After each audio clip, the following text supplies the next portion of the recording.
তো এমএস ওয়ার্ডে এরকম ফর্ম বানাবেন কিভাবে সেটা আমরা আজকে দেখবো।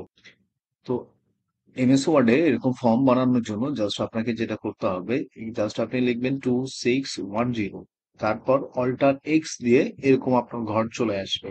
জাস্ট এটাকে কপি করবেন এবং কন্ট্রোল ভি চাপে আপনি জাস্ট শুধু পেস্ট করবেন। পেস্ট করে যাবেন আপনার যতক্ষণ পর্যন্ত লাগে আর কি। তারপর এটাকে জাস্ট আবার কপি করবেন। কপি করে এগেইন কন্ট্রোল ভি চেপে জাস্ট পরের ঘরগুলোতে দিয়ে দিবেন।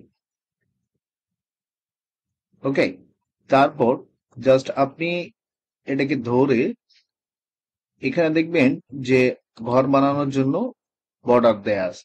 তো জাস্ট অল বর্ডারে ক্লিক করবেন এবং এখানে আপনি যে জন্য ফর্মটা বানাচ্ছেন সেটা জাস্ট লিখবেন। আমি এখানে স্টুডেন্ট ইনফরমেশনের জন্য বানাচ্ছি, তো জাস্ট আমি এখানে লিখে দিলাম স্টুডেন্ট ফরমেশন। তারপর আমি ফন্টটা আমার মতো করে আমি চেঞ্জ করে নিলাম এবং এটাকে আমি বর্ডার লাইনে রাখলাম। দেখেন, হয়ে গেল। খুব চমৎকার। এই ট্রিকের মাধ্যমে আপনারা খুব সহজেই এমএস ওয়ার্ডে এরকম ফর্ম বানাতে পারেন। Thank you.